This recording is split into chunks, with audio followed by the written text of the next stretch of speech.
Aaron takes the finals. Oh, it's absolute scenes here in the British Pokemon League. Oh my god. Wait.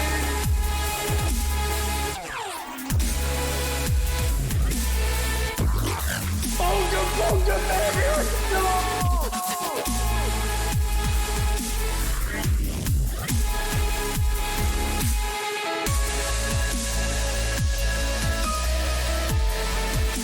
Fisher lands again! Fisher picks up the...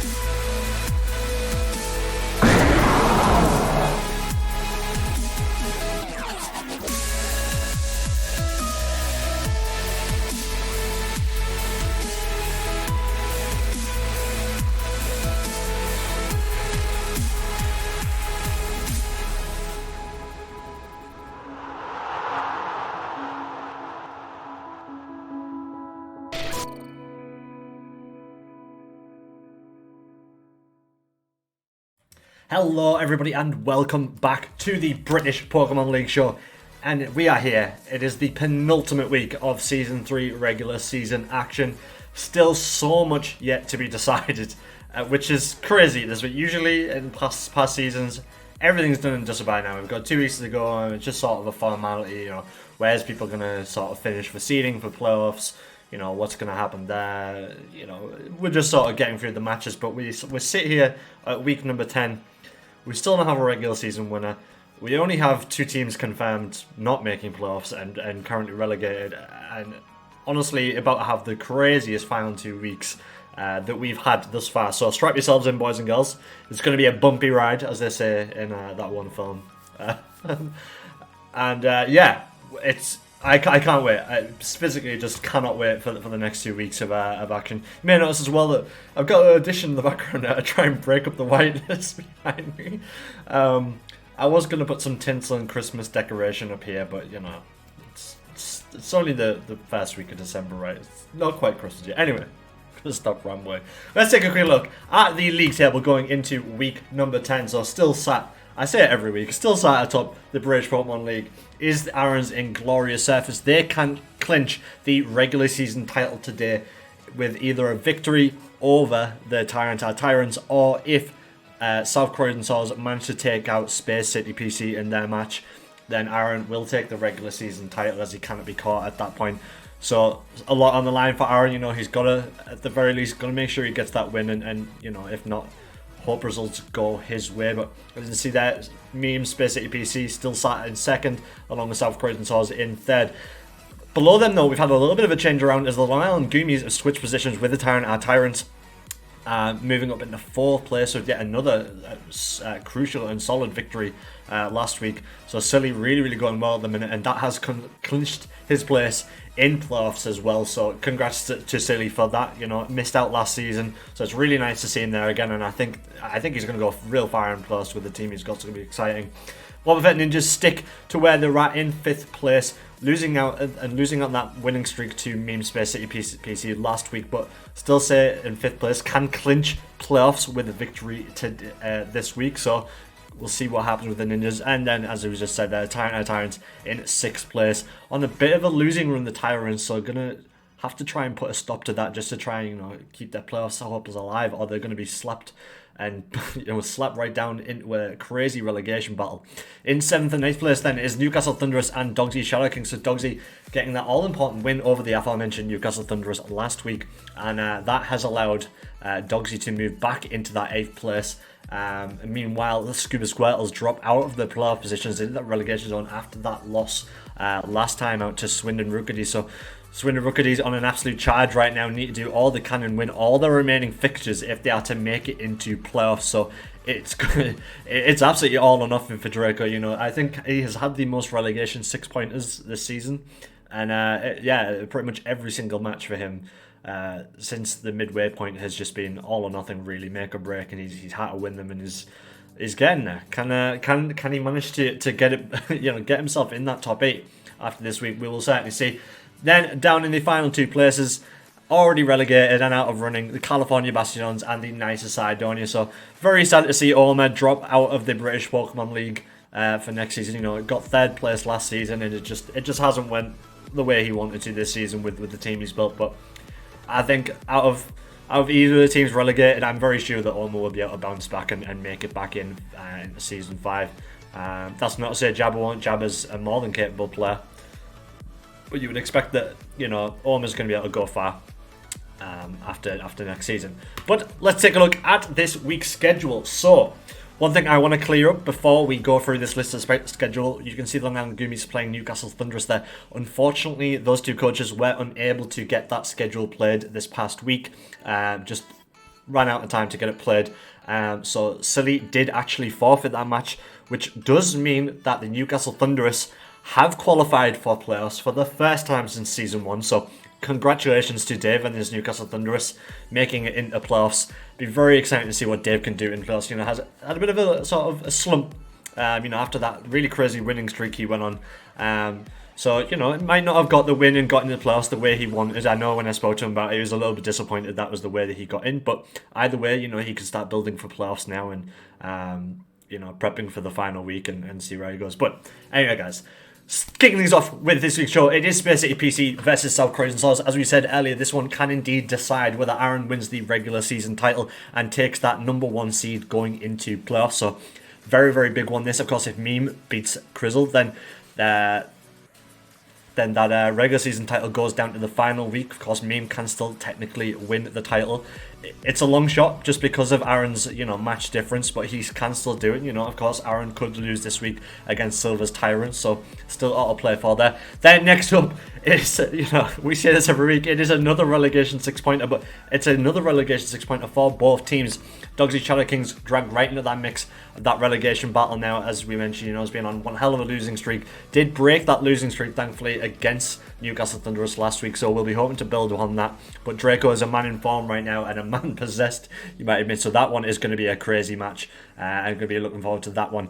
Next up after that, we have got the California Bastiodons versus Scuba Squirtles. So Neil's Squirtles are playing for their playoffs lives, essentially.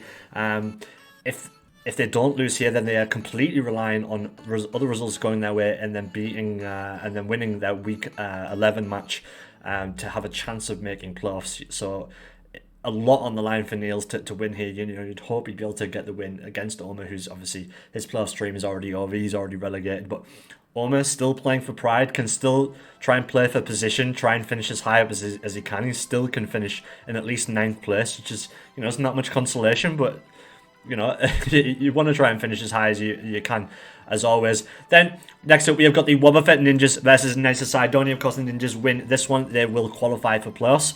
Jabba could look to play a spoiler here and try and put a stop with that. But as we mentioned already, Jabba is, of course, already relegated. So that one is a bit of a formality, but we will see how that one goes. And then finally, rounding out the week, it is the Tyrant of Tyrants versus Inglorious Surfers. And if Aaron wins this one, then, you know, he pretty much guarantees himself the regular season title. It could already be wrapped up, as we said, if South Croydon Saurs are able to get the win. But, you know, the Tyrants, you know, are a strong team. Might be on a bit of a losing streak right now, but, you know, Silver's got a good solid team and knows how to play it and play it with strength. So that one ought to be a close one. But without further ado, guys, let's take a look at the teams for this first match. It is the South Croydon Saurs taking on the Space City PC.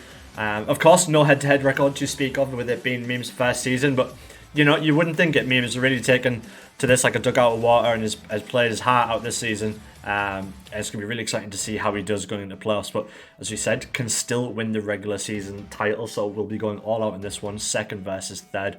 South Croydon Saurs on that 6-3 record, Space City PC on the 7-2.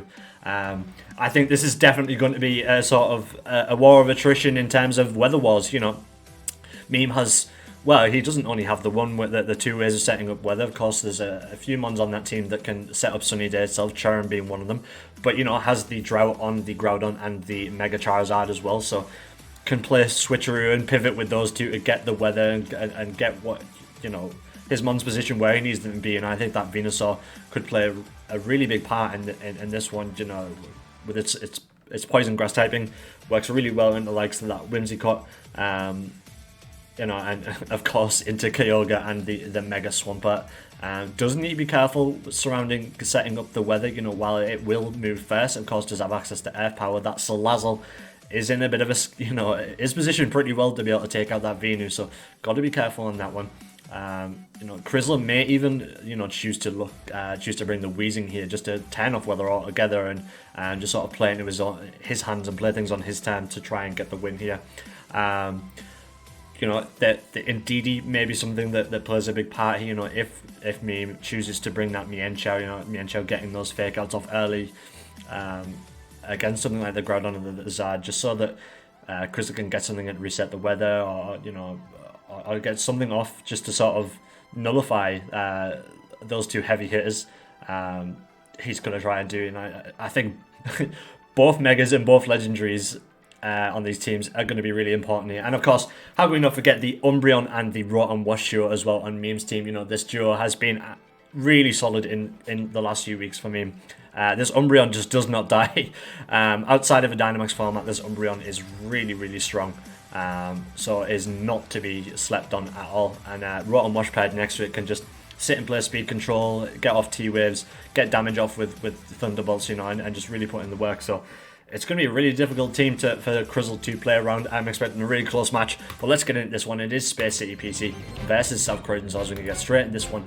Meme has brought along the Umbreon and the Rotom Wash, starting things off with Mienshao, Venusaur, Mega Charizard and Ground on the back. Krizzle kicking things off with the Auroras and the Whimsicott, and has got the Mega Swampert, Kyogre, Indeedee Male and Hydreigon in the back. So more or less what we expected there. It'll be interesting to see the set on that Auroras. It's maybe not what Krizzle was expecting. Their Tailwind just come out from the Whimsicott. There's the Meaty Beams. It gets that special attack boost, and it is Power Herb, so gets to go off straight away and doesn't really get as much damage as he was maybe hoping on that Umbreon. Takes down to half HP.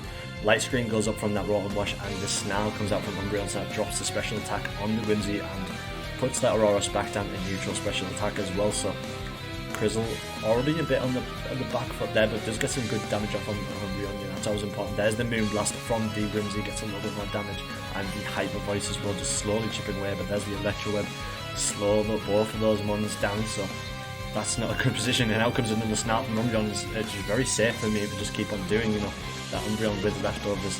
Also has access to Moonlight as well, and can just sit there and just keep healing itself up, and just being a nuisance. And of course Whimsicott can't touch it with any status moves, with it being Dark type and Prankster.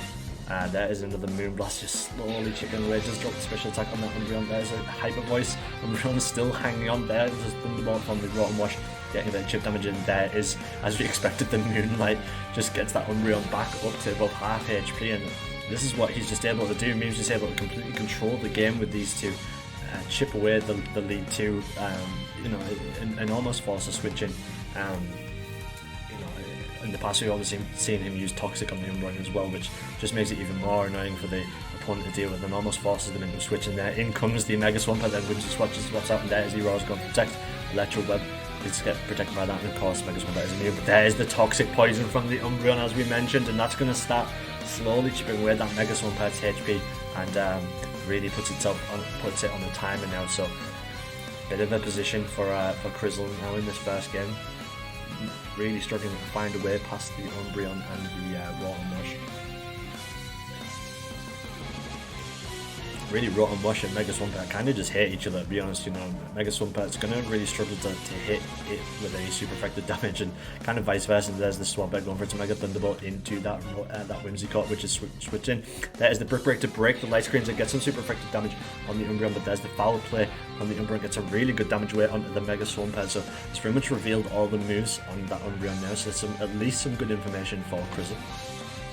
Although I will say that is typically being the set that Mews are running on Umbreon. Umbreon does switch out, and in comes the Venu.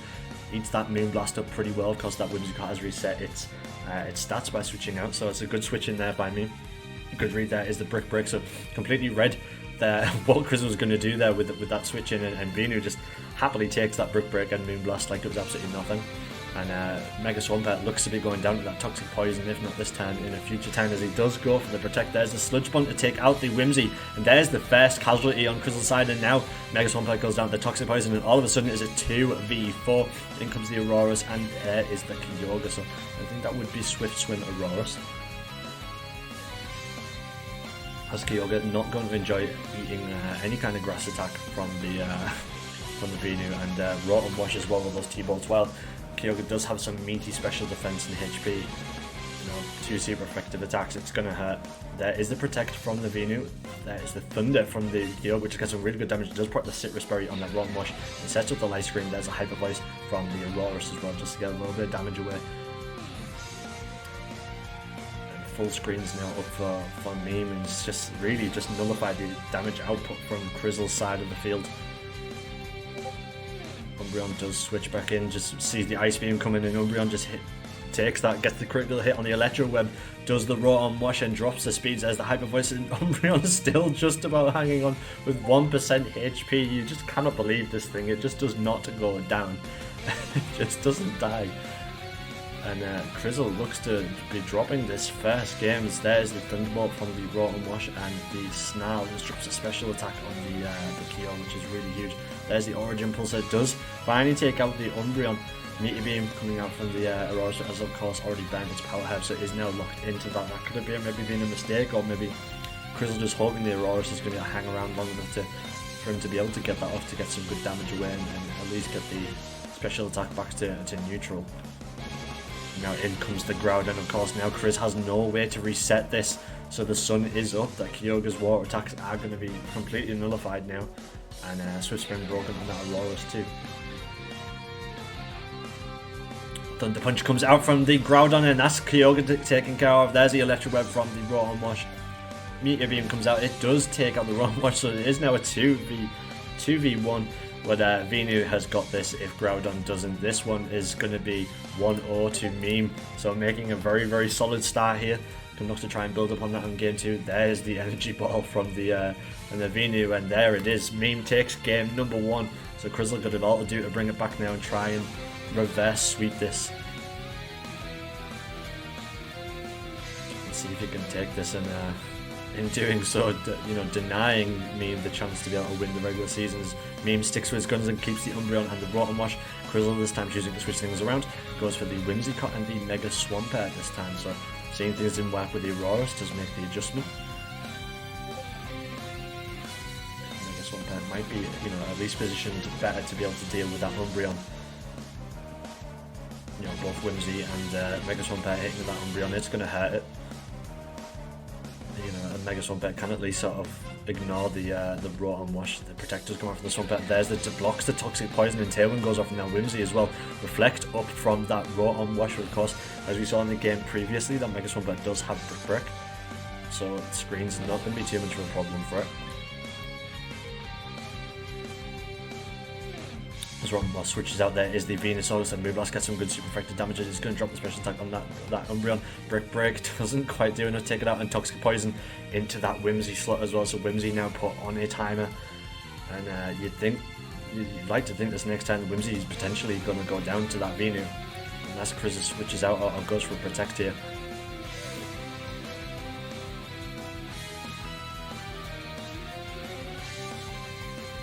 That Meme has no Protect on that Umbreon as well, so he's going to be forced to either switch it out or you know, sack it off, which I don't think Meme's going to want to do in this situation. I can see potentially a switch coming in here for the Groudon, just so that allow that Venu to go first. Whimsy's got to switch in. There's the Aurorus Protect comes out from that Mega Swampert, so no switch.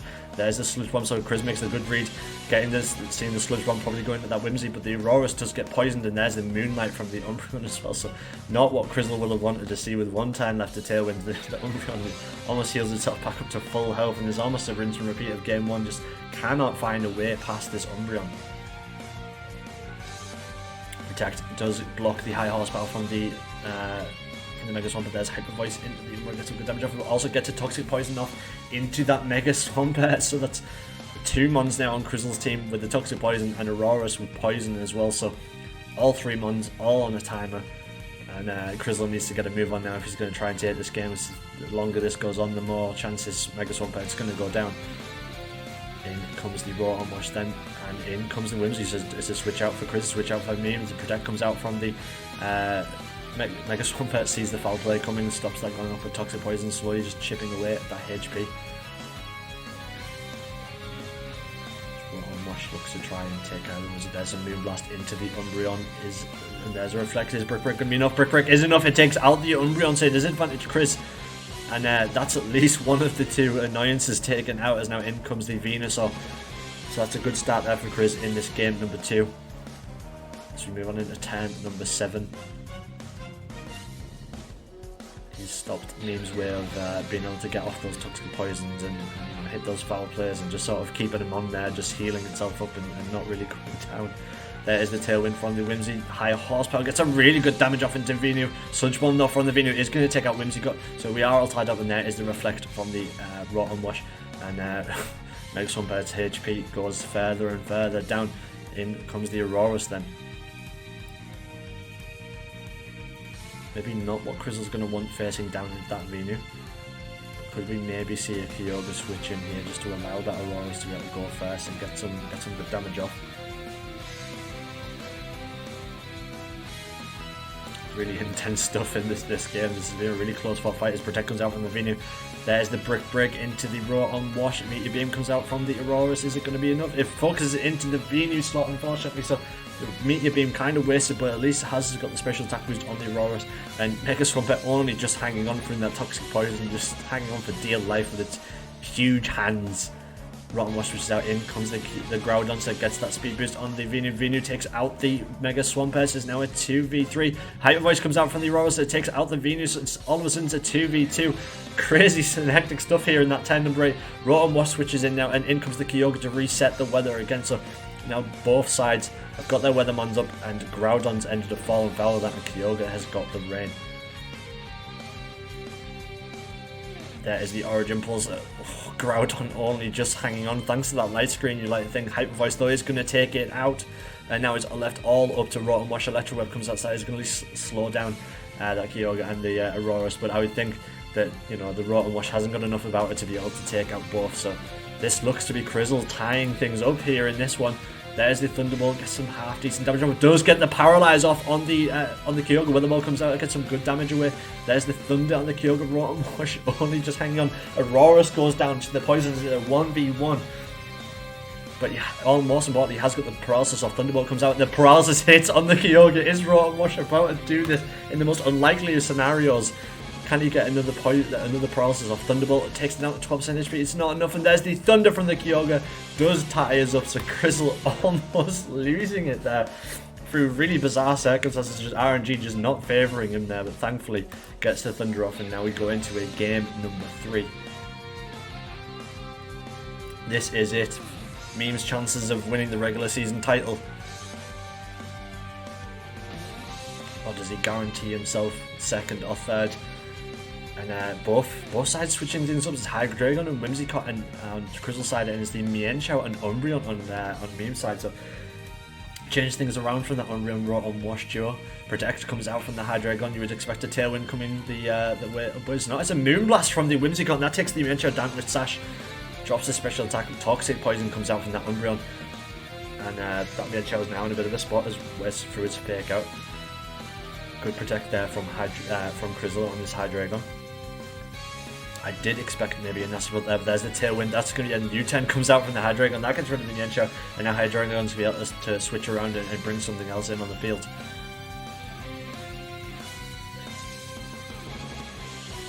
There is the Mega Swampert. Toxic gets Toxic Poisoned again. Crizzle must be absolutely hating his life. They're seeing this poor Mega Swampert just get Toxic Poisoned 3 games in a row. Oh my goodness, as Venusaur switches in for Meme side. It is advantage Criz on this turn number 3. 4 months to 3. Tailwind is up for another 3 times as well on Crizzle's side, so doesn't need that Swift Swim on the Mega Swampert. Has got the speed control regardless. Protect comes out from the Mega Swampert. Did forget to Mega there, but it was a Protect. Moonblast comes out. Only does half damage to Umbreon, and Energy Ball is at least blocked by that Protect. There's the Snarl. It's going to drop the special attack on the Whimsy, so cuts a bit of the damage output that he can do on his side, but already seen that there's Brick kicking around on that Mega Swampert and high horsepower. And Umbreon switches out, in comes the Groudon then to get the sun up. There's a Mega Swampert Moonblast, so Groudon happily eats that up. It does drop its special attack. Energy Ball is going to take out the Mega Swampert though, and Beam ties his things up. That Whimsicott slowly but surely having its HP chipped away. and Meme's now in a great spot, but you would think that Crizzle is more than likely going to switch in this Kyogre now, and here is the weather wars we talked about. You know, does that now Meme sort of box in and have to switch out into something, and can Chris make the read into that? Are we going to see the Umbreon come back into the field, or does he sort of stick to his guns and just try and keep the Groudon up? You would expect to switch out, you know. Groudon's not going to enjoy eating a Water Spout or an Origin Pulse. But needs to try and keep that Venus alive if he can as well.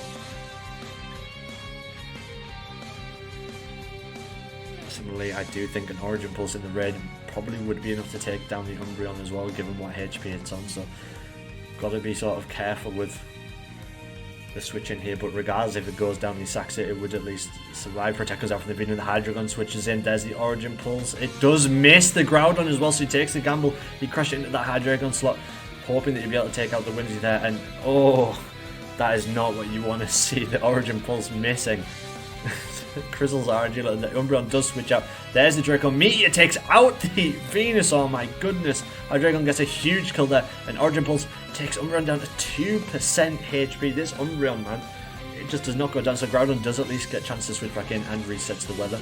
So it is now 3v2.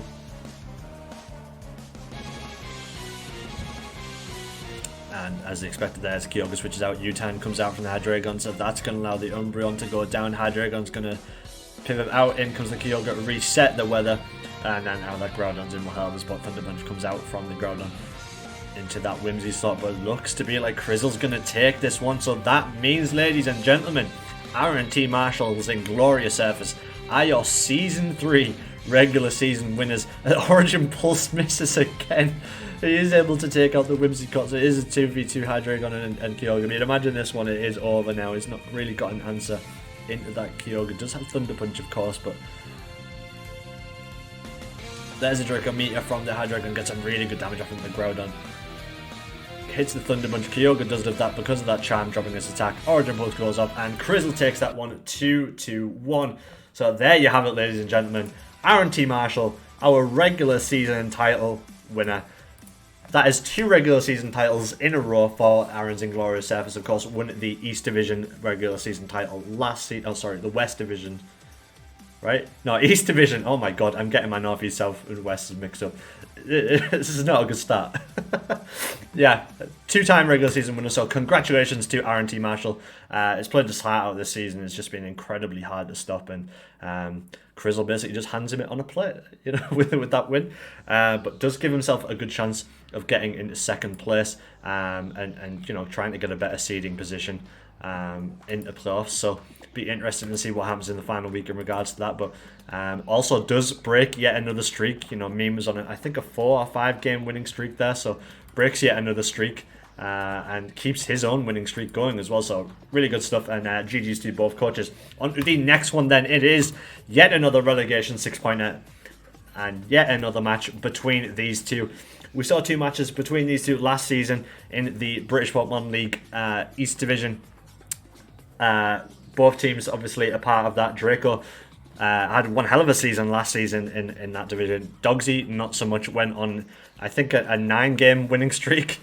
A 9-game losing streak, sorry, I should say. Did not have a good time of it. And speaking of not having a good time of it, has been on one hell of a crazy losing streak this time around, but did at least manage to break that duck last week against Big Dog Dave and keep his playoff chances alive. Currently sitting in 8th place. So, but this one, you know, it is all or nothing for Draco. If he loses here, then his playoff dreams are over, and he joins California Bastiodons and the nicest Cydonia in the British Pokemon League Championship next season. If he wins, he lives to fight another day and needs victory next week to guarantee himself playoffs. So it's absolutely crazy, guys. I wasn't lying at the start of the show. It's just there's so many different outcomes going into the final week that you would not believe, and even in this week as well. But Dogsy had a lot of great luck with the Gastrodon and the Camerupt last week against Dave. Could be a scary one to go for this time with the Oranguru going for Trick Room here. Of course, Melmetal, you know, and Torterra are really going to sort of thrive under that Trick Room setting, as well as Quagsire as well.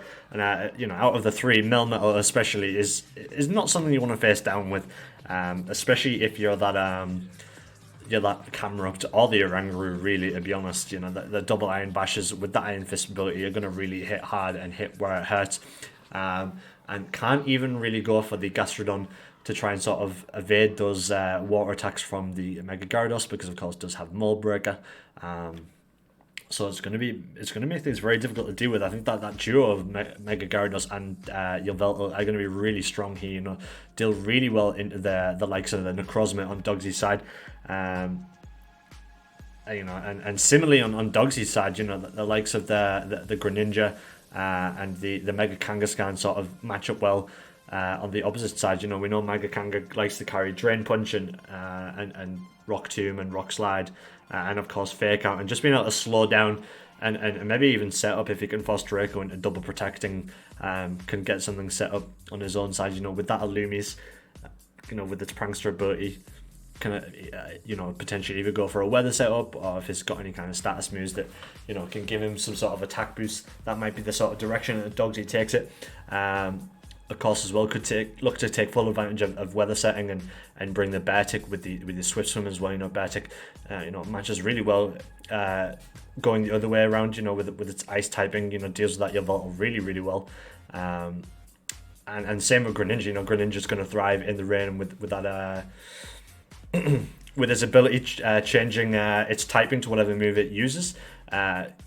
Can be quite a bit of a problem, I think, if Draco's not able to predict ahead to what that Greninja's going to do. So really evenly matched up teams. I think it's going to be a really close one. Of course, Draco is absolutely fighting for his life here. So just like our first game, I expect both of these guys to go absolutely all out. But I'm going to stop yabbering. Let's get right in this one. It is ShadowKings versus the Swindon Rookidees. And you can see that on Draco's side, it is kind of Trick Room heavy on one side and Yveltal, Mega Gyarados heavy on the other. So Melmetal, Mimikyu, Yveltal, Mega Gyarados, Volcarona and Torterra. And Dogsy leading the line with the Mega Kangaskhan and the Illumis has got the Beartic Greninja, the Necrozma and the Ditto kicking around the back. We didn't mention the Ditto in that analysis. Ditto could be really strong here, you know, if he's able to get it in and copy something like the Gyarados to drop an attack, or even bring it in and copy the Melmetal if Trick Room goes up. Can make it phenomenally hard to sort of deal with. You know, even if he was to bring it in and copy the Yveltal, you know, you've essentially got two legendaries on your side if the Necrozmas come along as well. So a lot of different routes that Dogsy could take this. I think you're going to expect a Fake Out coming his way from the Mega Kangaskhan. Scrappy obviously blocking that Intimidate from the Gyarados, which hasn't Mega'd yet, so that's always good news for Dogsy, as there is the Megas both going off. Tailwind goes up from the Illumis and no protects, and there's the Rock Slide from the Mega Kanga, so not even a Fake Out. Does get the flinch on the Yveltal, and there's the Crunch, also getting the critical hit on the Mega Kanga. Two huge pieces of RNG there. First the flinch on the Yveltal and then the critical hit on the Mega Kanga. How big could that be? Speed control very important here for Dogsy as well. I don't know that the Rock Slide did enough there to sort of warrant it going for it again. You know, it didn't quite take out the Yveltal. And of course, with it not being a contact move, means that it doesn't get the parental bond boost as Protect comes out from the Yveltal. There's the light screen goes up. Drain Punch isn't going to quite do enough to Mega Gyarados just get some HP back for its troubles. And there it is, going off twice. There's the Crunch because Mega Kanga does live that, but does get an all-important defense drop. So it's got to take out that Mega Gyarados this time if it's going to be able to get the advantage here. And Yveltal, of course, has burned through that Protect, so can't go for another attack here, but we may see Dogsy sort of opt to go for the Struggle Bug here just to try and do a bit of chip damage away to Gyarados and Yveltal, and at least drop its special attack and make it a little bit easier to handle and deal with.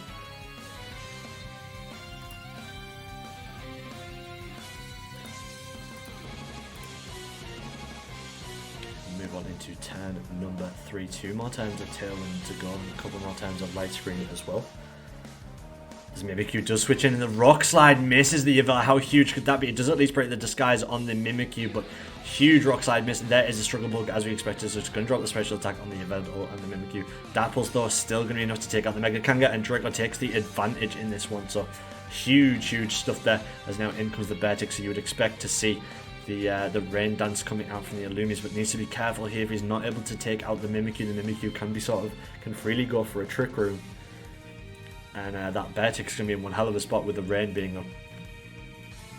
Or is Dogsy going to just sort of go all out to try and take out the Yveltal?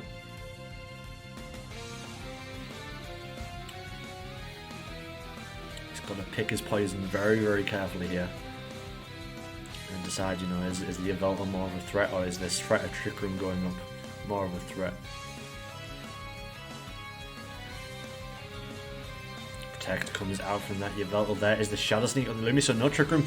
The Struggle Bug is going to get stopped in that. The Mimikyu's special attack dropping even further. Of course, it doesn't really matter. There's a Night Slash from Beartech. Beartech gets some really, really good damage off there. So making all the right choices, but just quite not enough to take out the Mimikyu. I'll be honest, I really was expecting the Rain Dance that turn. But you can see what's going there. Is the Rain Dance. Icicle Spear is going to take out the Yveltal, so we are tied up, and Trick Room is now going to come out from the Mimikyu, and it is Room Service Mimikyu as well, so gets the speed droppers. Now in comes the Melmetal, so Melmetal's positioned in a really good spot here now, because, you know, no fire attacks are going to be able to do damage to it while the rain is up. And I don't think that Beartech's going to be running any ground type moves, so Melmetal's positioned really well here. You know, one double Iron Bash should be enough to take out the Beartech, so really smart stuff there from Draco, you know, just waiting to get the Trick Room up. Dogsy with the right idea, there's nothing wrong with that at all. But unfortunately, I think that Protect going off the first turn and not being able to take out the Mimikyu previously kind of hurt him.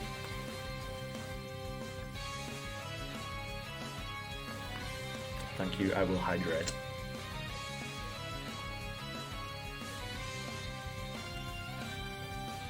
So one more turn of Light Screen up. Not that it's going to matter too much against that Melmetal. Obviously Melmetal, big, bulky, physical boy. This is Beartech to switch out as in comes the Ditto then, so Dogsy has brought the Ditto double Iron Bash, getting some good damage away to the Melmetal. And the Drain Punch as well, so gets some good super effective damage, and Mimikyu gets some of his HP back. Struggle Bug coming out again for the Illumies again. Not going to really matter too much to the Mimikyu or the Melmetal. And that's some really good damage away to the Ditto. So Draco, whether that was a good read or not, or whether he was just trying to take care of the Beartech, gets some very good damage away at the Ditto. And Dogsy's main sort of way of dealing with Draco's Melmetal and Mimikyu here under Trick Room is in a bit of a spot. And I'm going to sort of guess that it's probably AV Melmetal as well, so there's going to be no Protect running there, so Ditto's in a bit of a position now and can't really make a safe switch into Beartech.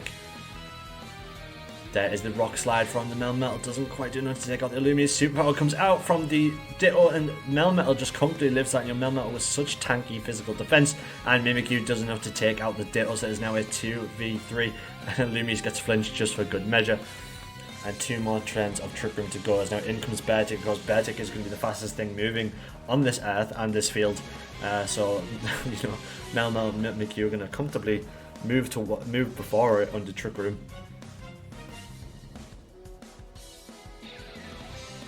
It's really smart stuff here from Draco in this game number 1.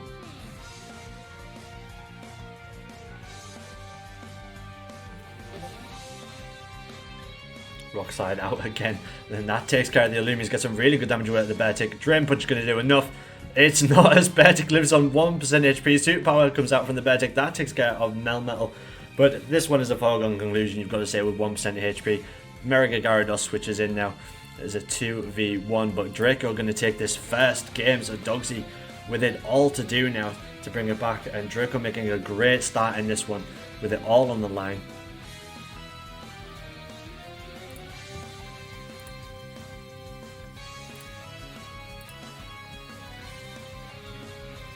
There's a Shadow Sneak from the Mimikyu, gets the job done, and Swindon takes this game number 1. So let's see what happens in game number 2. Can Dogsy turn this thing around? He knows sort of what Draco's looking to go for here. He knows that there's a Trick Room going on, and got some good information on what item the Melmetal's got and what item that the Mimikyu has as well, as he chooses to switch things around and goes to the Mega Kangaskhan and the Great Ninja this time. So you would expect that the Mimikyu is going to try and go for Trick Room here. But if Dogsy does double focus it down, it does mean that Melmetal is free to sort of hit the Mega Kanga with an attack, and I don't really see the Mega Kanga living a superpower. Yes, I will say Dogsy just brought us up chat. This was unfortunately Assault Vesper Ninja, so there was no taunt running on there, which would have been perfect to deal with that Mimikyu. Dark Pulse is at least going to break that disguise on the Mimikyu. And what's Mega Kanga got in its locker? Rock Slide does miss the Mimikyu as well. Is it going to get the flinch on the Melmetal? He doesn't, and Super Power comes out, and Mega Kanga actually lives that. It does drop the defenses on the attack on Melmetal, but Mimikyu does get its Trick Room off, most importantly. It's not Melmetal now. Gonna be able to go again. Maybe going to stray away from going for superpower here, you know, with it dropping its attack and defenses from that. I'll be honest, I would have expected that to take out Mega Kanga, but Mega Kanga absolutely tanking that one from the big metal boy.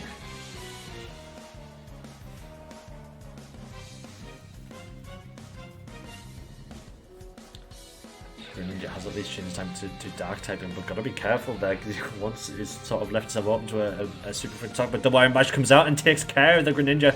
Necrozma switching in place of the Mega Kanga, seeing the Drain Punch possibly coming into way, so Necrozma comfortably eats that up, but loses the Greninja at the behest of that. Does at least get a chance to bring the Mega Kanga back in now to try and get a Trick Room up, but there is the Ditto, so does copy the half speed Mimikyu. So you've got to expect that would be speed tying now. So that's a good Ditto switch in from Dogsy. Smart stuff there.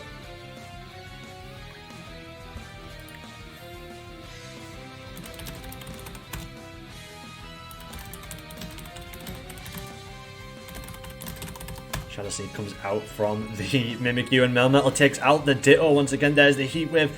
Doesn't quite get enough done to Melmetal. That AV just really coming to handy. He gets the double burn on Mimikyu and Melmetal, so that could be really huge. And Melmetal already has half the attack. Not half the attack, sorry, has dropped attack, and now the burn is going to half that attack. As Mega Kanga switches now, it's 2v4 now. Dogsy with it all to do. Draco's played this one super well. That item misclick on the Greninja possibly being really huge, as there's a Shadow Sneak from the Mimikyu. Double Iron Bash going to take out the Mega Kanga, so no fake out there. Now Necrozma has it all to do. Goes for the Heat Wave again with one more turn of Trick Room to go. The double burn. Yeah, how many times do you see that happen? A double burn. Crazy stuff there. There's a Shadow Sneak from the Mimikyu. Double Iron Bash. Necrozma does live that, so is it going to... It gets the flinch from the double Iron Bash though. And Melmetal just about hanging on from the burn, but Necrozma is going to get a move first now. Now the Trick Room has gone. But it's in one hell of a spot here. He's got to do the unlikely and get the 1v4. Shadow Sneak comes out from the Mimikyu. There's the Heat Wave, so it does get both Mimikyu and Melmetal down. But 30% HP, Necrozma now has to take out a Mega Gyarados and the Yveltal, and I would think that the Yveltal is going to be faster and has type advantage over the Necrozma as well. So this one's going to be over and done and dusted, and Draco's Swindon Rookidees live to fight yet another day, and are going to replace Dogsy ShadowKings in that top 8. So Draco's positioned really well now to be able to make playoffs and potentially even do the unlikely and avoid relegation. You know, has not had the season to remember, but is well on his way to try and rectify, and that's a congratulations to Swindon Rookidees on getting the win there. Really huge win for him. And Dogsy drops himself back into the relegation places, so that's going to mean it is all or nothing for the ShadowKings in the final week. And I mean, it's all or nothing for the Rookidees as well, but have at least given themselves the best fighting chance of making it, tying themselves up on the 4-7 record with Dogsy ShadowKings. So it's going to all come down in the final week, guys. It's going to be that crazy. The relegation battle at the bottom for those final 2 playoff spots is really hotting up now. Oh, you like the hoodie? Yeah, the hoodie's cool. Thought I'd stick that on it. Yeah, it's going to come down to week number 11, final week, and yeah, it's going to make next week's show even all the more exciting, so I hope you'll stick with us for that one. But on to our next match then. It would have, of course, been the Long Island Goomies versus Newcastle Thundurus. Of course, that match not able to go off. So, next up for you guys, we have got the California Bastions taking on the Scuba Squirtles, and this in itself is an all-or-nothing match as well. Neil's Scuba Squirtles need the win here to stay in the fight for playoffs. If he loses, he's not completely out of it, but... it is a big ask at that point for him to make it. He needs all 3 teams ahead of him to lose, and Niels to get the win if he does lose here. So, you know, tournament, league life, absolutely on the line here. Potential, you know, playoffs position on the line, and you know, it would not be a good first season for Niels in the British Mountain League to face down relegation. But we'll see what happens. What I will say is that, we've seen it in previous seasons. We saw it in season 1 with, of course, with Gus's Aurora Akuno. If you're bringing the same team on the regular with the same items, with draft leagues it becomes very predictable, and people are just able to creatively build their sets to play around it. And Niels has chosen to do that in previous weeks, which is fair enough. He's not bringing the same leads all the time, but is bringing the same 6, which makes him a little bit easier to predict. But we've seen some smart stuff from Niels, and has got some 2 huge wins. Obviously, taking down Silver in his first game of the British Pokemon League. So, he's a talented player, Niels. We've seen that from him. If he's able to get it right, then he's right on it. If it goes very wrong, it goes very wrong. And he's got a formidable opponent in Omi. Like I said, it's not really gone very well for Omi this season. I think the mid-season trades worked out for him in a sense, but just box himself in with those Steel Psychic type picks that he made in drafts. But fair play to him, he wanted to try and have fun with it, and I can't knock him for that. And this one ought to be a fun one, and Niels, you would expect, is going to try and go all out to try and keep his playoff hopes alive. But I would expect to see that Ash Greninja taking the field. Is a handful to deal with regardless with those priority Water Shurikens. But if this thing gets his Ash Greninja form off, then it becomes an absolute demon on the field. Along with the Indeedee and the Alakazamba's got to be careful with that Indeedee while that Greninja's kicking around.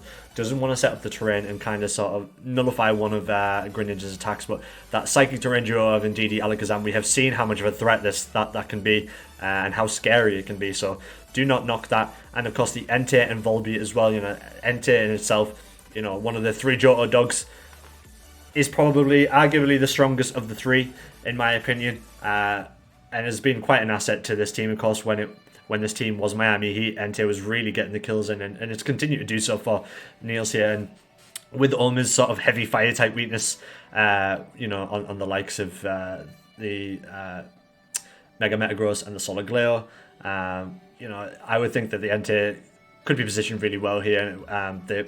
We know the Entei runs Stomping Tantrum as well, so that would deal pretty handedly with things like the Chandelure and the Blacephalon as well. So it's got a lot of options here, and that Volbeat as well can really play into Niels' hand here with those Tailwinds, with Struggle Bugs, and playing around with weather as well. I would expect to see slacking in this one as well. If he can get the skill swap from the Alakazam off on that and get the Truant off, not only gives the Alakazam an option to skill swap Truant onto something on his opponent, which we saw against Meme a couple of weeks back, but it means that a slacking is just comfortable and able to just get whatever it wants off. And this thing hits really hard. It's an absolute truck. Over on Omi's side, then we've seen him switch things up in recent weeks. We saw him beat Dogsy with a team that was very different to what he'd been bringing. The Urshifu Rapid Strikes has been really big for him. I think that's probably my favourite pick of his from mid-season.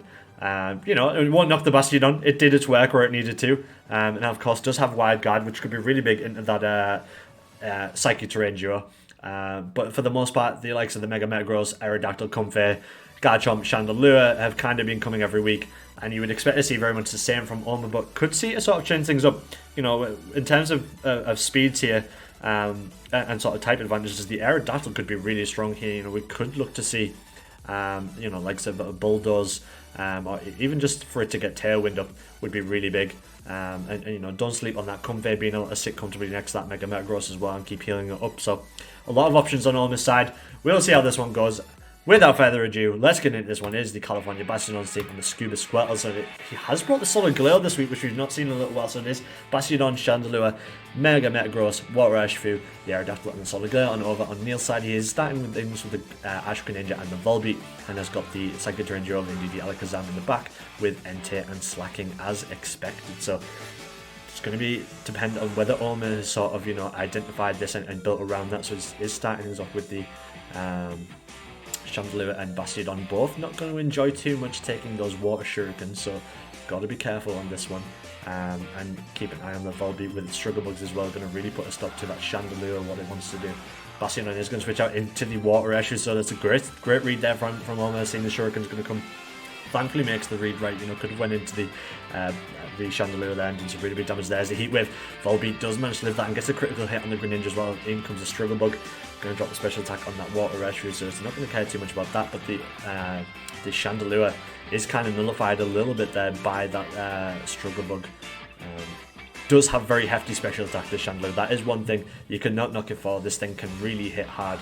You know, and depending on if that Entei is kicking the back or it brings it into the next game, Chandelier could be really big with that Flash Fire ability. Protect does come out from that Chandelier, so again makes a great read. Stuffs that Water Shuriken going off. Light Screen comes out. Surging Strikes is going to hit that Volbeat. Volbeat's at Guaberry, just get some of his HP back, but it's going to be enough to take out the Volbeat, and it is advantage to Orma then. So, Edgeview Surging Strikes, Edgeview Rapid Strike, sorry, well, 8 Surging Strikes on Edgeview Rapid Strike, playing into his hands really well there. Again, you know, Orma knows how to use his Pokemon really well, and it's got a really huge kill there. Taking care of that Volbeat early on is good, and now in comes the Bastion on again, and so it makes the double switch out, as in comes the Mega Metagross, and the Bastion switches in, so the Mega Metagross is going to eat those Water Shurikens up, does take a critical hit for its troubles. Potentially, yeah, it's a great read. Yeah, I was going to say a great read there, as he sees potentially a Dazzling Gleam coming out from the Alakazam, knows that both of those ones are going to resist that, and now Bastion, you know, can just go for the Wide Guard here. So, you know, he's got to hope that Niels doesn't read that and go for, you know, something like a Shadow Ball on that Alakazam, because that's going to be more than enough to take care of that Mega Metagross with the amount of HP it's taken down by from that Water Shurikens. There is the Mega Metagross. Wide Guard comes out. Water Shuriken into Bastion. Bastion just comfortably eating that. It only goes off the twice, but it gets some really good hits. Bullet Punch not quite doing enough, so no Dazzling Gleam. And there's the Shadow Ball into the Mega Metagross, and Niels ties us up at 1 apiece. It is 3v3. No, Niels, again, some good reads this game already. Niels reading that the Bastion's potentially going for the Wide Guard there and just goes straight on the attack with the Alakazam to take it out. Water Shuriken again. Bastion's just eating those up for breakfast. It's just comfortably living that. Is it going to get all 5 hits off? It is, but Bastion's going to live it regardless. And Greninja goes down for the Life Orb damage, and Surging Strikes is going to be enough to take out the Alakazam, and all of a sudden in turn number 5 is now a 1v3. A 1v2, sorry. No, it is 1v3. I thought the Aerodactyl was great out there. My apologies. And now is all up to Slacking with that Truant ability. Light Screen still up for Niels, but not going to save it here from the Water Shrew's attacks. You know, 1cc or any kind of attack is going to be enough. There is the Surging Strikes onto the Slacking. Not going to quite take it out. It is going to get an attack off. Brick comes out and does take care of the Bastion, so now it is a 2v1. Chandelier and the Shrew Surging Strikes have got this one, I think. Orma going to take the lead in this one against Niels, so Niels starting off on the back foot here, which is not what you want to see. Truant, of course, using Slacking, doesn't move, and there it is. Chandelier getting the killing blow as we move on straight into game number 2 then. So how is Niels going to sort of adapt to this and switch things around?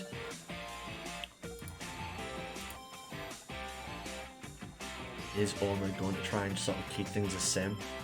You know, got to be careful of that Psychic Terrain duo if the Airshrew is kicking around, you know. Dazzling Gleam from either of those is probably going to do more than enough to take out the Airshrew Surging Strikes.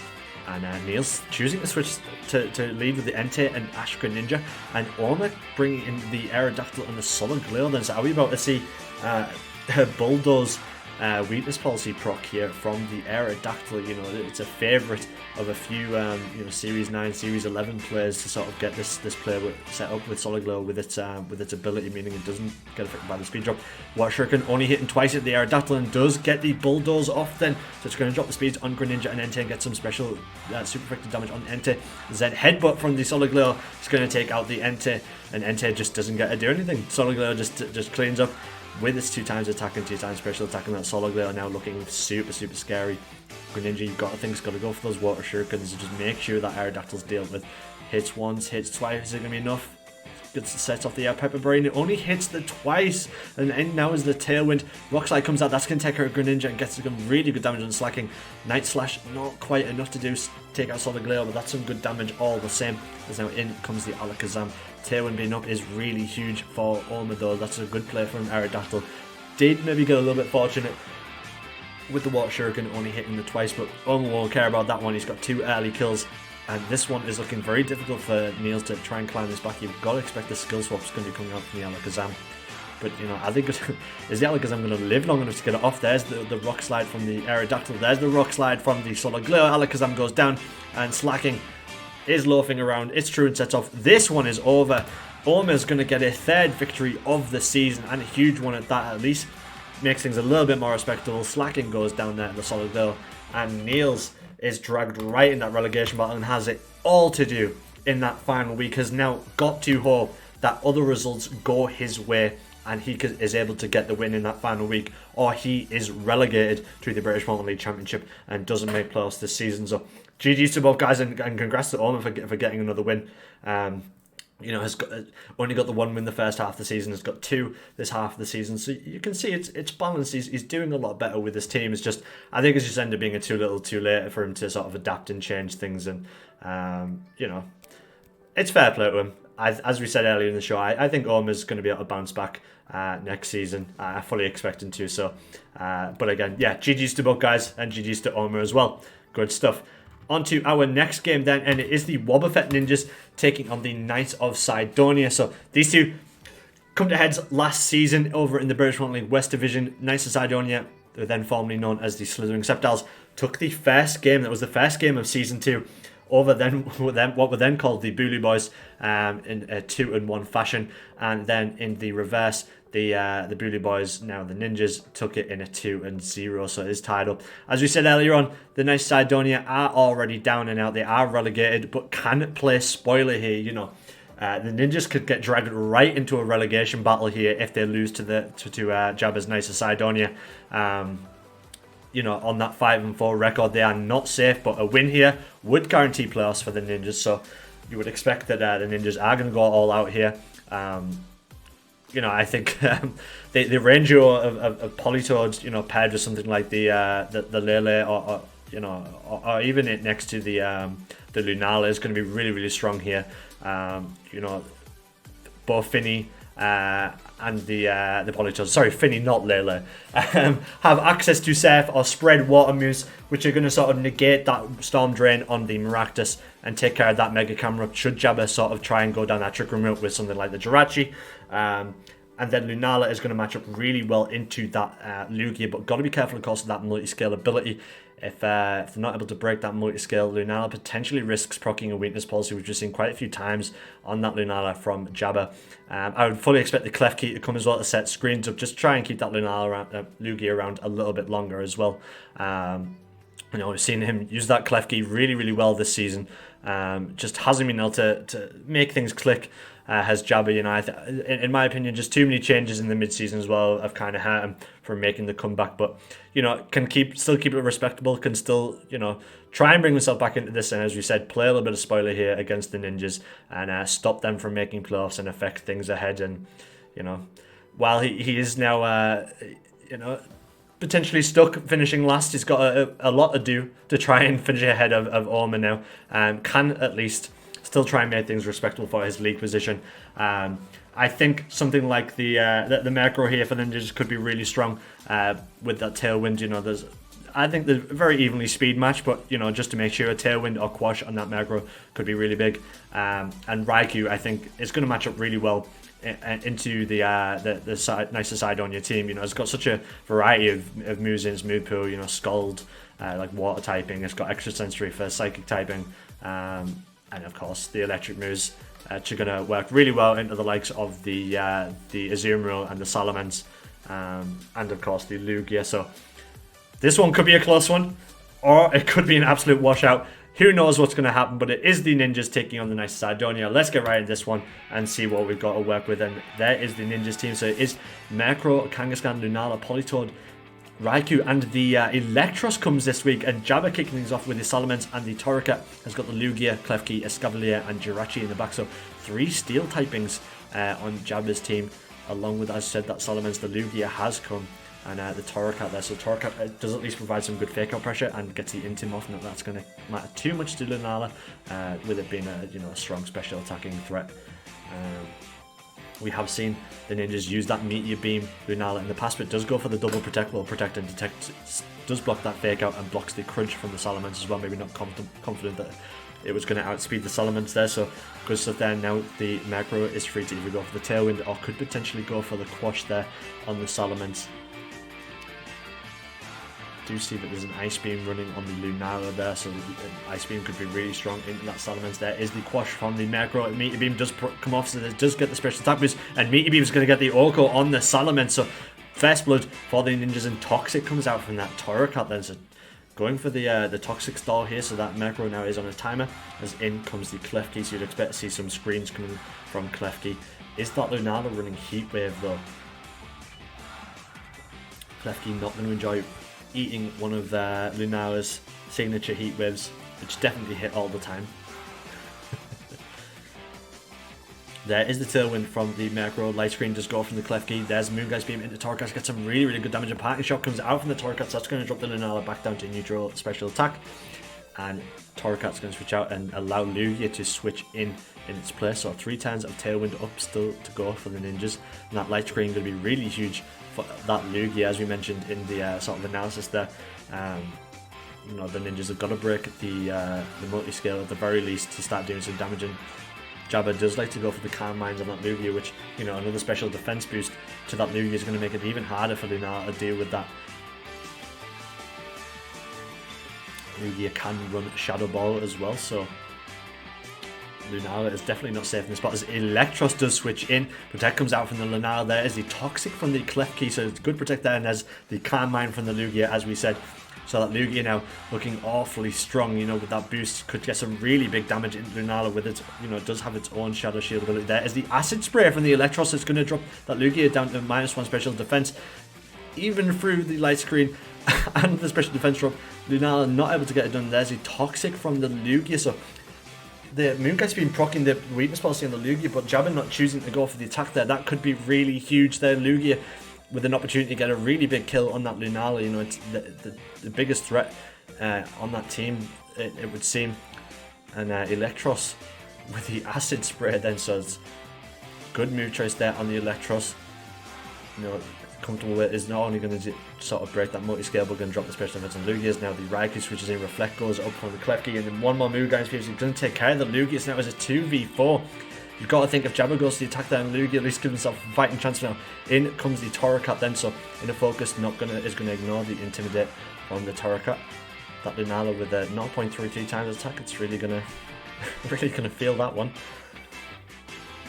Now Klefki and Torracat with it all to do, you've got to think that, you know, we've seen Parting Shot fake out, Toxic on the Torracat, and potentially a Protect, or you know, you've got to think there's an attacking move there, and there doesn't seem to be an attacking move on the Klefki, so this one looks to be very difficult for Jabba to claw it back, but never say never. This is the British Pokemon League.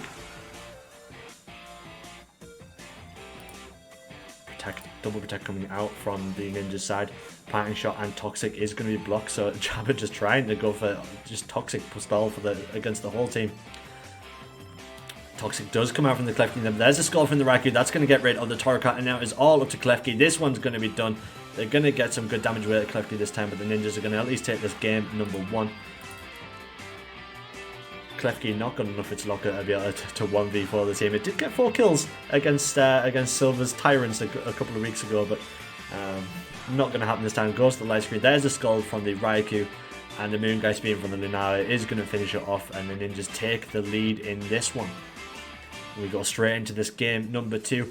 Ninjas choosing to switch things around. It is the Lunala and the Electros this time, and Jabba switching things as well, has brought the Torracat and the Jirachi. So we expect the Torracat to at least try and fake out the Electros, just to stop it from getting any sort of big damage off. But Lunala could potentially comfortably go for a Meteor Beam here, but gotta watch out for the Follow Me on that Jirachi.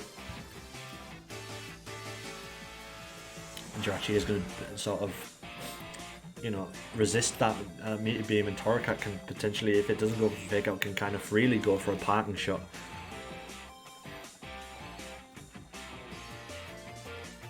Flamethrower comes out from the Electro, so it does move first. That looks to be Choice Sky for Electros, and there's the Moongeist Beam from the Lunala. The Okaberry allowing Jirachi to live, but Jirachi is going to go down. There's the Parting Shot from the Torracat then, so that's going to drop the Lunala down to -1 special attack, as in comes a Scavalier then, so maybe not what Jabba's going to want to switch in there, seeing the flamethrower on the Electros. That Escavalier, of course, is 4 times weak to fire, as Torracat switches back in once again, gets those attack drops, and gives him some fake out pressure again. So a good pivot there from the Torracat. There is the fake out from said Torracat. Lunala is going to go for the meaty beam, so gets himself back into neutral special attack. There is the meaty beam, and that's going to all-call the Torracat as well. Torracat goes down, and Escavalier going for the sword stance then. So Escavalier is positioned in a really good spot now, trying to do some damage. Of course, is really, really slow as Solomon's now switches in, gets yet another Intimidator off. So it's very lucky the Ninjas team isn't physical, because they would be in one hell of a spot right now. So as we mentioned earlier, Lunala is running Ice Beam, so could look to just go straight on the attack with that Lunala to get rid of the Salamence. You would think that the Electros has got to go for the Flamethrower into that Escavalier slot, try and get rid of it as soon as possible.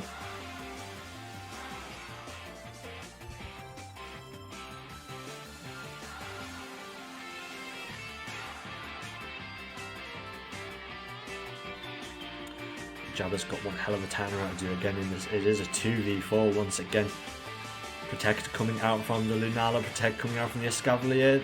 Flamethrower going to get blocked by said Protect. That is the crunch from the Salamence, so sees that the crunch is coming his way and keeps Lunala around to fight yet another day. Now in comes the Kangaskhan, and then there's the Flamethrower. That side is Sash Escavalier. Escavalier does manage to just about hang on. There's the crunch on the Salamence, so gets some good damage off there. And the Iron Head is of course resisted by Electros, so Electros managing to hang on through that one. The Escavalier is in one hell of a spot now. Does go for the Protect. There is the fake out from the Kangaskhan, so Salomon's not going to get anything off, and Flamethrower going to be blocked by that Protect. But this one going to be very difficult now for Jabba to get this one back, as putting all his hopes on that Salomon's. You know, Escavalier going to be moving last here. He's going to go down anyway, tries to go for the double Protector, and Electros is going to get the kill. So it's now a 1v4. Crunch not quite taking out the Electros. And there's the Rock Slide from the Kangaskhan. And this one is all but over then. The Ninjas take this one 2-0 and qualify for the playoffs. There's the dual wing beat from the Solomon, so switching in the Raikou to stop the Electros going down. Double Edge going to get the job done. And the Ninjas take that one 2-0. So GG's to Jabba. Is unfortunately now going to finish in that bottom spot. Yeah, it is what it is with that match. I do think he should have went on the attack with the Lugia, but I can see what he was going for with the Toxic Stall.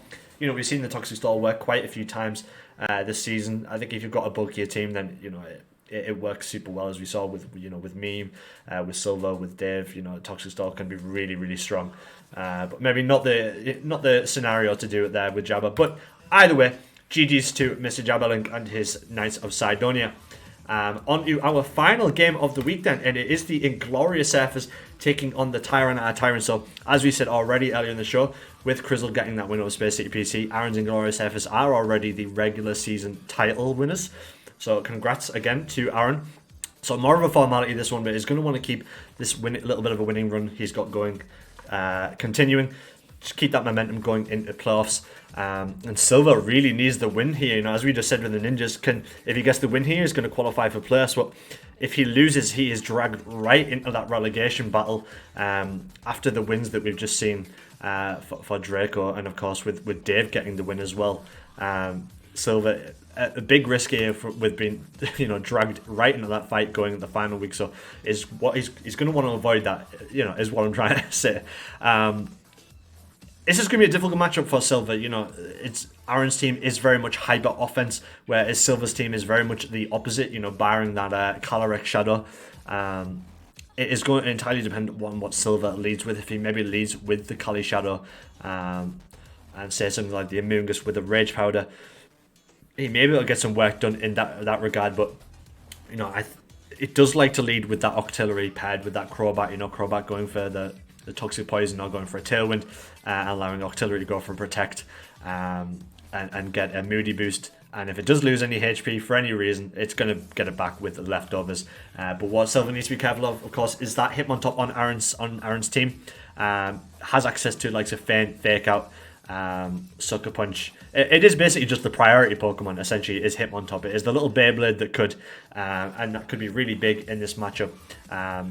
As well as Zacian. You know, Zacian is gonna match up really well into a lot of Silva's team. You know, like that Registeel, Crobat, Octillery, the Altaria, and potentially even that Kali Shadow. You know, the Zacian Crown does run Assurance, or does have it in its moveset, so a lot of options on Aaron's side. Of course, could go for the Ranger as well. You know, that is potentially going to buff up that Registeel and the Octillery, but for the likes of the Mega Diancie that may come, it might be a smart decision to bring those. Or potentially the Rotom Heat, you know, could go and try and set the Sun up, and go along that route. But either way, I think the strongest route here is going to be the Zacian and the Hitmontop. But this is Aaron. It could go either way. He's got something up his sleeve, of course. Are we going to see Silver shake things up to try and sort of upset the odds here and keep himself in that fight for playoffs? We will certainly see. But without further ado, let's get into this one. It is the final game of week number 10. Tyrant our Tyrants taking on the Inglorious Surfers. So Silver is kicking things off with the Alone Executor on Octillery. So is switching things up then. And there it is. It is the Zacian Crown and Hitmontop Aaron inside. Silver got the Kali Shadow, the Amoonguss, the Crobat, and Registeel in the back. Aaron with the Ludicolo, Palippa, the Ranger, as we said, Rotom Heat, Marshadow in the back as well. So is Silver going to just go straight on the attack, or is he going to try and go for the Protect? And is Aaron going to be able to make the read here? Alone Executor, I'm not quite sure what it's got up its sleeve here, but judging from when I myself played against it early in the season, every time we've seen Silver bring it, it does some very cheeky strats, so we could see some sort of skill swap here. There's a Protect from the Octillery, the Feint though comes out, and there's the Wild Charge from Zacian. Octillery is going to go straight down, so advantage already to the Surfers, and the skill swap there it is. Skill swap on the Alone Executor is going to fail, so it doesn't get off what it wants to. But you can see he's going there, trying to go for the Harvest on the Octillery and just allow it to keep resting and sticking around. So smart players there from Silver, but unfortunately Aaron making the read on the Protect and going to be able to comfortably take that out, and now in comes the Registeel. So Silver got to be really careful on this one because that Zacian does run Sacred Sword and Close Combat. Close Combat I would think is going to do some really big damage into Registeel, but what has Aaron got in his locket for that Alone Executor? And what has Alone Executor got in his locket? You know, could go for a skill swap again, or try, you know, go for a toxic poison in the Hitmontop, of course, can go into with the Zacian Crown. A little bit stumped as to what it's going to do here. It's not positioned really well. I would maybe think from Silver, if he's got something in the back that's reliably going to be able to live an attack from either side, that he could maybe go for a switch in here, but or potentially a Protect, just try and keep it around a little bit longer. If Registeel is able to live, there's the Protect from the Registeel, so the Close Combat is going to get blocked by that, and there's a triple Axle from the Hitmontop, and it's going to go straight down to that. So of course no Intim went off from the Hitmontop, so that is of course Technician Hitmontop, and Alone Executor did not stand a chance. 4 times weak to Ice, so triple Axle getting the job done, as now in comes the Kali Shadow then. Kali Shadow could be Silver's last hope here, but is there a Sucker Punch waiting on that Hitmontop? We've seen, of course, Feint, we've seen Triple Axle, we know the Zacian's got Wild Charge and Close Combat, so at the very least Silver's got some good information here, but this is not a very good start of things. We're on turn number 3 and it is a 2v4. Aaron just absolutely coming out swinging, just taking no one for granted. There is the Sucker Punch from the Hitmontop, so it gets rid of the Kali Shadow, and the Close Combat's going to get rid of the Registeel, and on turn number 3, Aaron is going to take this first game. Absolutely lethal stuff from our first place team, and Aaron just absolutely taking no prisoners, and Silver's going to really just readjust and change things up here to try and bring things back. So there is the Amoonguss and the Registeel paired up, so Amoonguss could potentially go for the Rage Powder here. Is Aaron going to be able to make a read there and try and go for a triple Axle on the Hitmontop? And will Amoonguss live both attacks here? Of course the Rage Powder would mean that the Zacian would hit and would at least allow Registeel to go for the Iron Defense, and give it a better chance of living an attack from that Zacian Crown.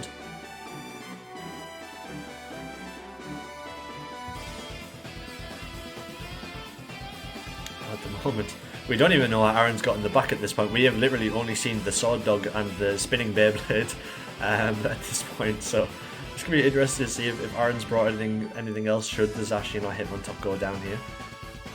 But they started off so strongly, Aaron really meaning business. And it's good to see at least Silver sort of adjusted and trying something else.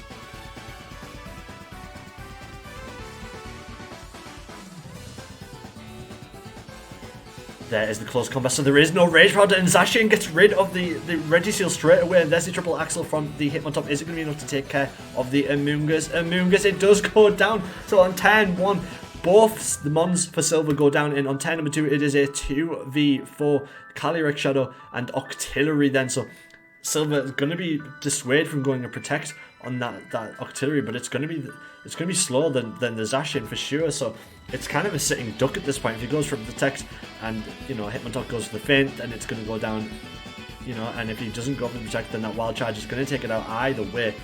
So this is one hell of a difficult spot here for silver. Does at least have the Speedium in the Kali Shadow, but I don't know that it's going to be able to do enough. That special defense drop on the Zacian might be enough.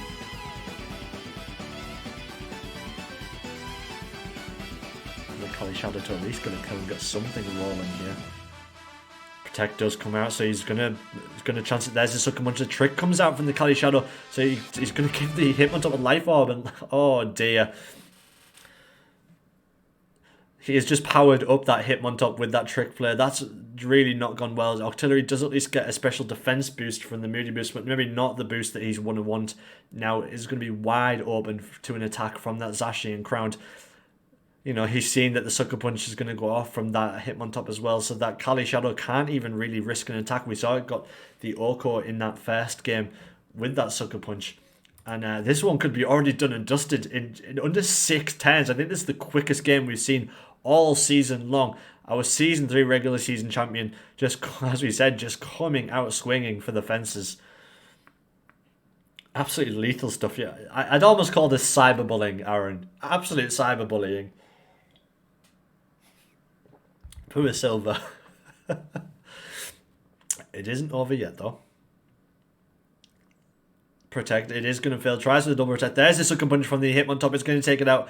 Is the wild charge going to go off? There it is. Octillery goes down, and Aaron takes this one 2-0. 10-3 in game number 2. 6 turns. 6. That's all it took there. That was sensational stuff from Aaron. GG's to both guys. I mean, pure silver. It's just mon after mon after mon. I'm guessing there was no rage powder on that Amoongus in that game too, which might have saved things and allowed him to come back into that one. But yeah, man, lethal stuff from Aaron, and proving why he's our Season 3 regular season champion is just been so strong this season. And you can't knock him. I call him a cyberbully, but you can't knock the guy. He's just played phenomenally this season. So again, congrats to Aaron for that win. But now that we're all done, let's take a look at the league table. Apologies there. At the league table going into our final week then. So Aaron sat on 9-1. He is our regular season winner and taking first seed into playoffs. South Croydon Saurs and the Space City PC tied for a 7-3 record. Crizzle up there in second based on match record difference alone. The Ninjas hop up to 4th place with Silly taking that loss to Newcastle Thundurus through the forfeit. Both on the 6-4 record. It looks very likely that the Ninjas are going to be facing off against the Goomies in playoffs. So that'll be an interesting one to see. As we said, Dave getting that 4th win has at least now made the playoff spot. He now cannot drop into that bottom 4 just based on match difference. It's cutting it close, you know, when it's based on match difference, but he has at least managed to make it in. So Dave will be very happy with that one, as you said earlier on. That's the first time he's made playoffs since Season 1. So congrats to Dave. But Silver, with that loss, is dragged right into that relegation battle.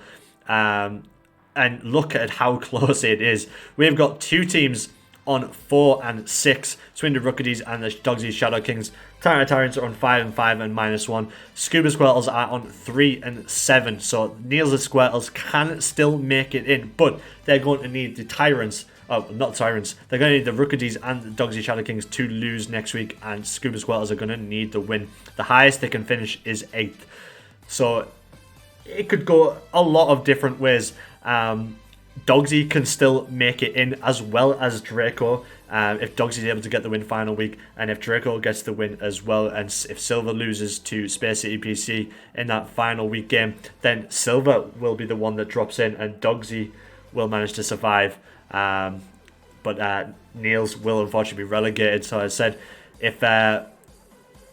if Draco or Dogsy gets the win next week, then Niels is relegated and will be joining the California Bastions and the Nice Cydonia in the British Premier League Championship for next season. But let's take a look at our final week schedule then.